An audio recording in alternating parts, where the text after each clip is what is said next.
Précédemment, en fait, je l'avais situé à la fois la qualification biologique, à la fois dans le travail de naturalisation inspirée et dans le travail de naturalisation écologique. Mais c'est vrai qu'on peut aussi considérer... Là, si vous voulez, c'est pour un peu signifier les relations principales, quoi. Mais évidemment, en tout cas du point de vue des consommateurs, on sait très bien que... Alors, les raisons principales de la consommation biologique, je crois que c'est d'abord la santé. Voilà. Ensuite, il y a l'environnement.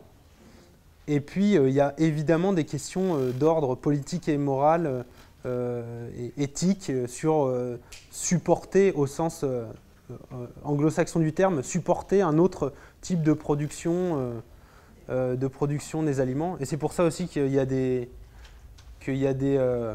comment dire, des polémiques sur l'industrialisation du bio, on peut produire des tomates bio au Maroc sous serre, hors sol, etc. Pas de problème. Au niveau du cahier des charges, on est dedans, mais par contre, au niveau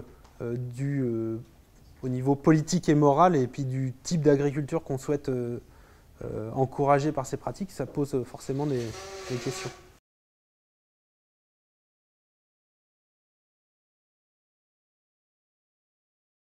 Sur la critique animaliste, effectivement, on peut la situer, elle se développe assez... C'est plutôt les années 90, on l'observe bien. Par contre, des critiques politiques et morales, il y en a depuis bien plus longtemps. Et il y a par exemple, le développement des labels rouges, des choses comme ça, c'est plutôt les années 80. Et les tout premiers, c'est dans les années 60. Et bon, ça répond aussi à ce type l'idée de préserver une agriculture plus de qualité, etc. Mais comme je vous disais, c'est un peu biaisé parce que ça ne donne pas une très bonne image. Il faudrait que je revienne sur mes données parce que c'est 7%, mais d'arguments linguistiques. Et si on prend l'iconographie, si on prend les choses comme ça gonfle. Voilà.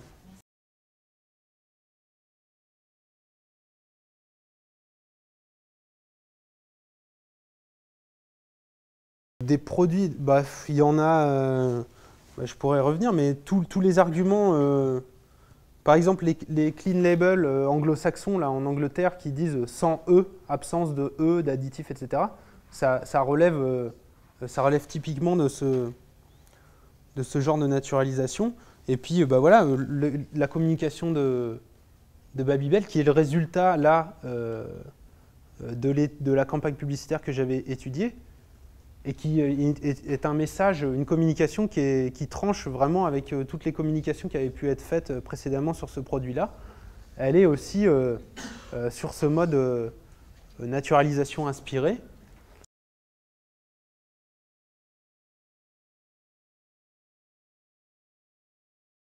C'est plutôt naturalisation industrielle, c'est plutôt l'idée d'une certaine efficacité d'un point de vue nutritionnel et d'un bon accord, si vous voulez, entre notre corps et puis l'aliment sur la base des connaissances en nutrition. Ici, je veux dire, les colorants, les conservateurs, les arômes artificiels, il n'y a rien dans la science moderne qui dit que, de manière générale, ces catégories-là soient mauvaises pour la santé. Ce serait plus, s'ils avaient mis, et d'ailleurs il avait été question de développer cet argument-là, l'apport en calcium et donc une certaine efficacité nutritionnelle pour la croissance des os, par exemple, ou pour les enfants, pour la croissance des enfants. Là, on serait dans une naturalisation industrielle.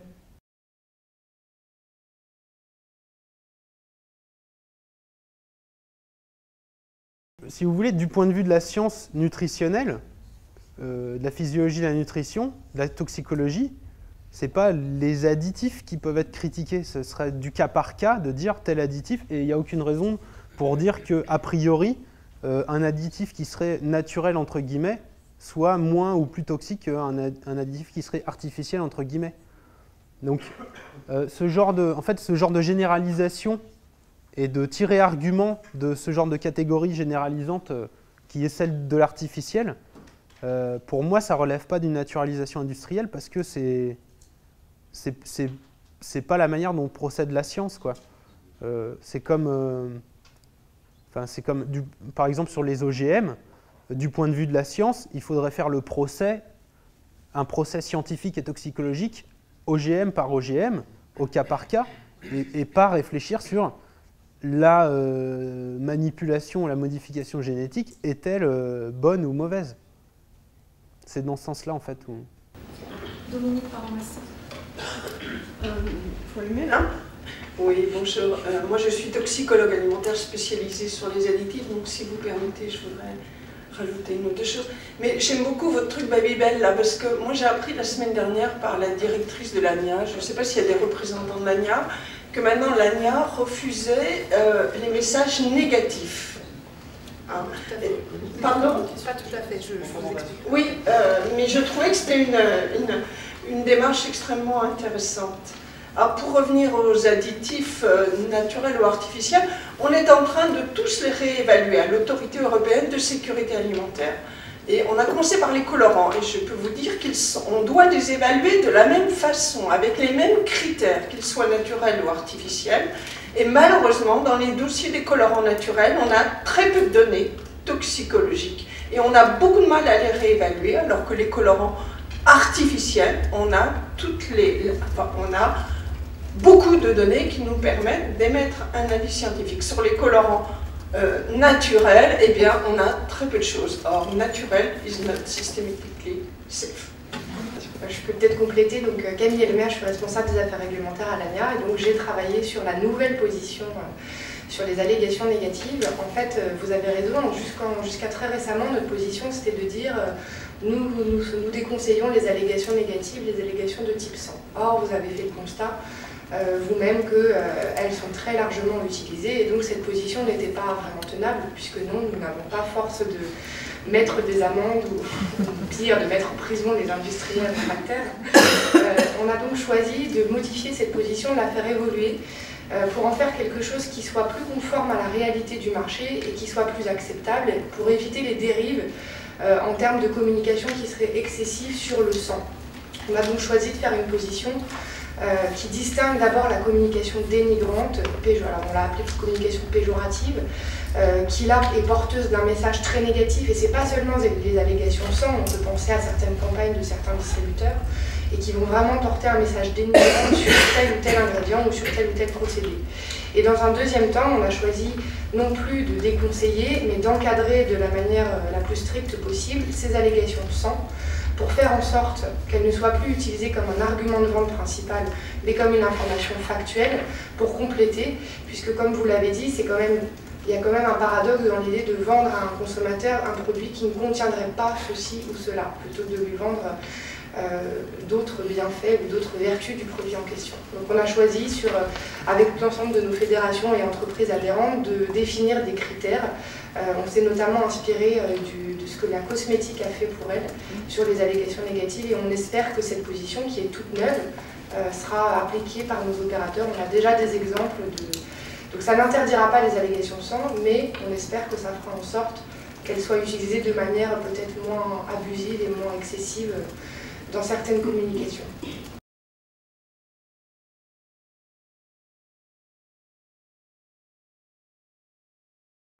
Oui, vous avez tout à fait raison. Et en fait, bon, là, je ne l'ai pas développé, mais dans les diététiques alternatives que j'ai évoquées, il y a beaucoup de gens qui sont religieux, qui ont des discours de type religieux, ou qui se revendiquent de l'appartenance à certains mouvements religieux.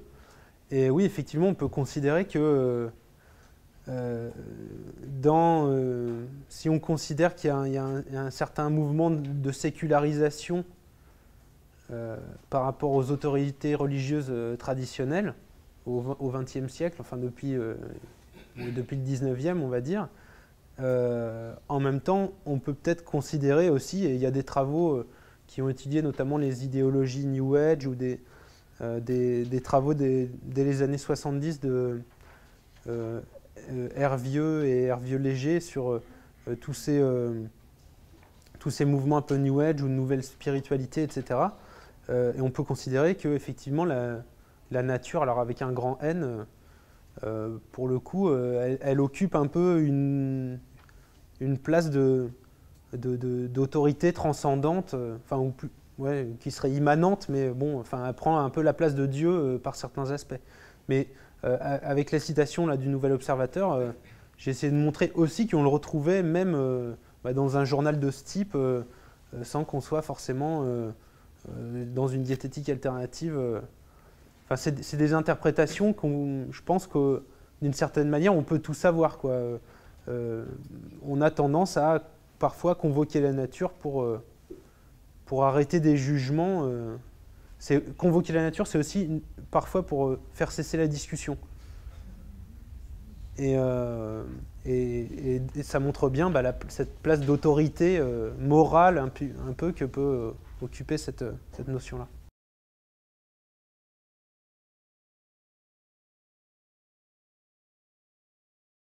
Quelle est l'efficacité pour les consommateurs?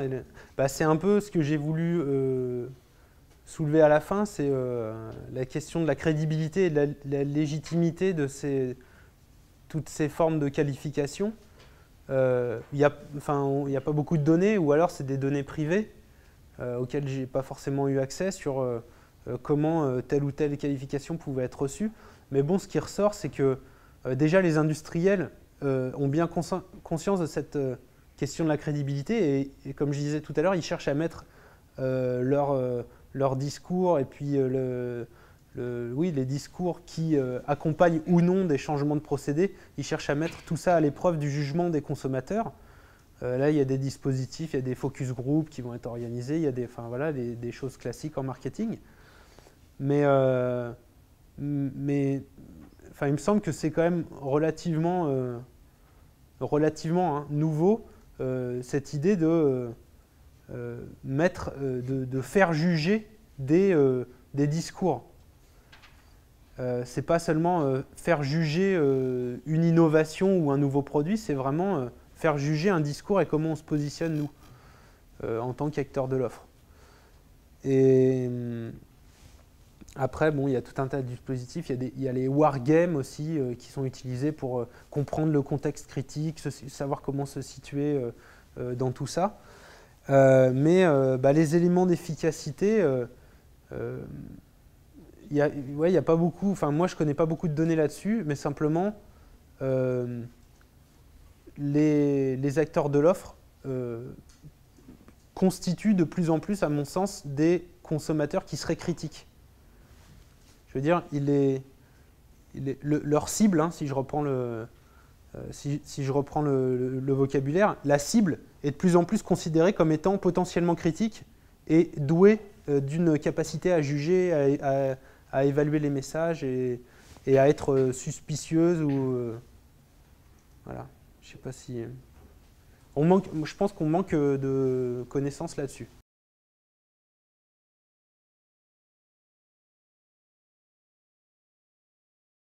Alors non, j'ai pas fait de comparaison, mais il y a des travaux, notamment des travaux de Claude Fischler et Estelle Masson dans le livre Manger, là, sur des comparaisons entre pays européens, américains. Il y a des éléments comme ça sur la nature. Il y a des choses qu'on retrouve un peu partout. Paul Rosine et Harvey Levenstein aussi ont montré que voilà, l'opposition naturelle, artificielle, on l'a retrouvée dans plein de traditions. Il y a des travaux aussi sur le monde plus germanique en Allemagne, etc. Après, il y a forcément des différences et ça ne se traduit pas de la même manière. Chaque type d'élément ne va pas avoir la même place. Si on reprend le travail de naturalisation inspiré sur l'absence ou la pureté ou l'absence d'éléments artificiels, ça c'est quelque chose qu'on peut observer vraiment partout, y compris d'ailleurs même dans des pays non occidentaux et non naturalistes à la base, en Asie par exemple. Donc voilà, là aussi il y aurait des études à faire.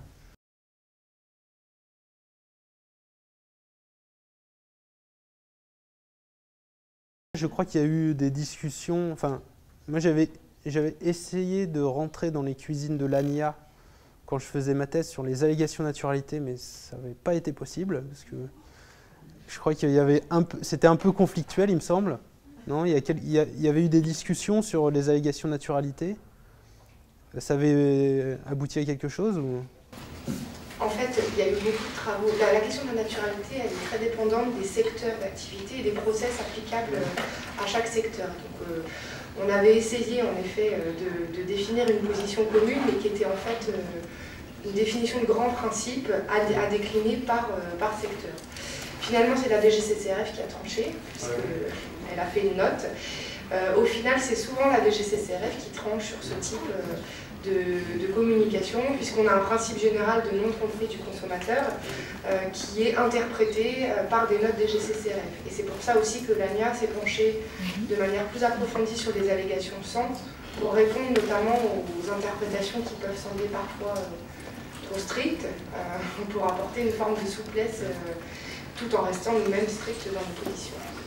Donc cette note à laquelle vous faites référence, c'est celle de 2009, là, c'est ça qui fait un peu l'état des lieux sur la réglementation?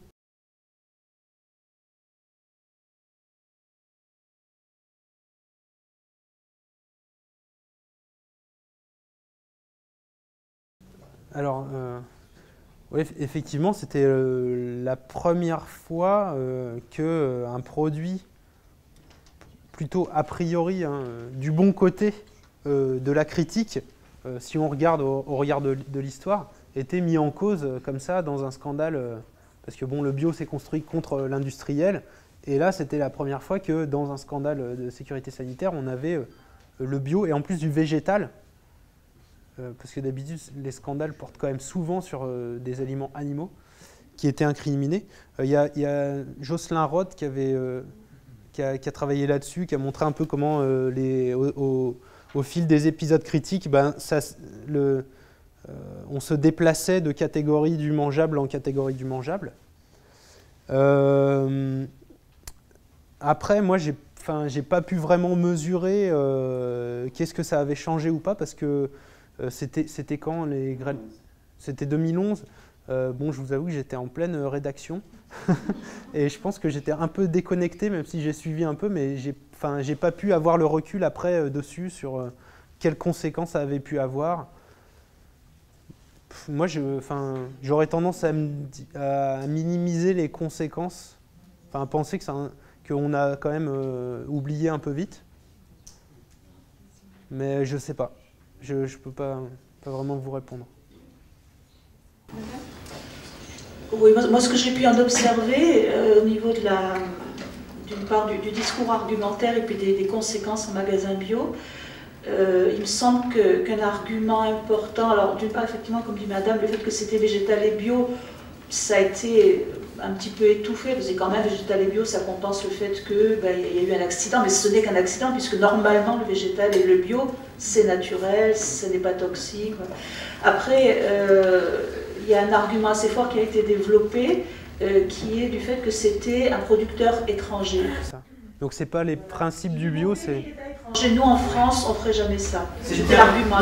L'étranger qui est l'ennemi, mais voilà, parce qu'il est étranger. Hein, du coup, la faute peut être mise sur une perversion du bio, une mondialisation ou industrialisation du bio, je ne sais pas, plutôt que sur le principe du bio lui-même, non?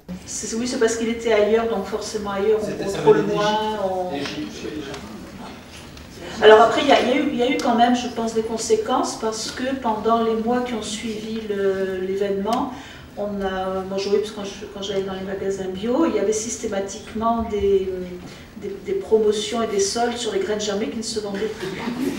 Et puis après, ça a disparu, maintenant c'est fini.